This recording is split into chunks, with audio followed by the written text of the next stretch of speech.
Moikka, mä oon Anna-Riina. Ja mä oon Pinja. Me ollaan tutkijoita Suomen ympäristökeskuksessa ja tarvittaisiin apua roskahavaintojen keräämiseen.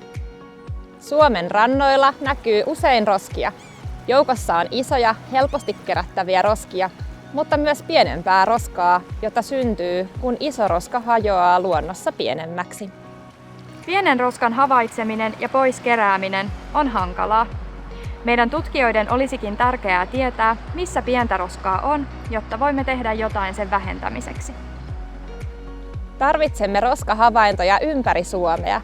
Sinäkin voit osallistua tutkimalla ja raportoimalla lähirantasi pienet roskat. Seuraavaksi kerromme vaihe vaiheelta, miten havainnointi tapahtuu. Pienten roskien tutkiminen on helppoa ja monilta löytyy tarvittavat välineet ihan kotoa. Tarvitset ämpärin, pienen kannun tai kupin, 4 keppiä, narua, lapion, ison ja pienen siivilän, suurennuslasin ja pinsetit. Voit tulostaa mukaan myös luokittelutaulukon. Ensimmäiseksi etsitään rannalta se kohta, johon aallot korkeimmillaan ulottuvat. Kohdan tunnistaa siitä, että siihen on usein kasautunut muuta rantaa enemmän orgaanista materiaalia, kuten kasvin osia. Tähän kohtaan piirretään hiekkaan metri kertaa metri ruutu, joka merkitään kepeillä ja narulla. Sen jälkeen arvioidaan ruudun etäisyys metreinä rantaviivasta. Seuraavaksi tutkimusruudulta kerätään hiekkaa noin senttimetrin syvyydeltä. Tutkimiseen on 3 eri tapaa. Siivilöinti, tiheyserottelu ja näiden yhdistelmä. Seuraavaksi käydään nämä vaihtoehdot läpi.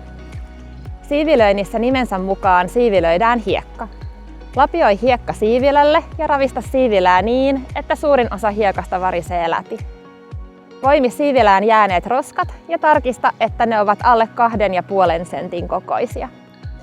Asettele roskat luokittelutaulukolle oikeisiin kategorioihin tutkimista ja raportointia varten.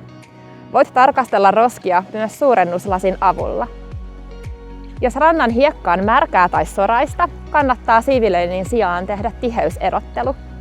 Ota ämpäriin vettä ja laita kerätty hiekka veteen. Hiekka painuu pohjaan ja vettä kevyemmät roskat, kuten yleisimmät muovityypit, jäävät kellumaan veden pinnalle. Kerää roskat talteen pienemmällä siivilällä ja käytä apuna pinsettejä.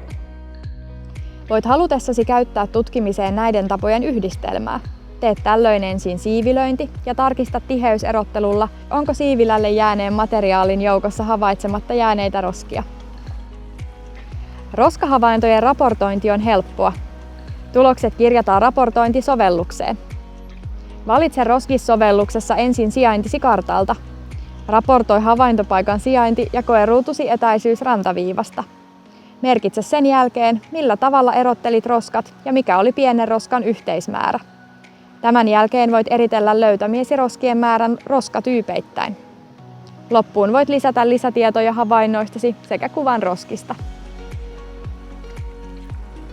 Sitten olet valmis. Tieto lähtee eteenpäin meille tutkijoille. Kerättyjen havaintojen avulla saadaan selvitettyä Suomen roskaantumistilannetta ja voidaan suunnitella toimia roskaantumisen hillitsemiseen. Kiitos kun osallistut!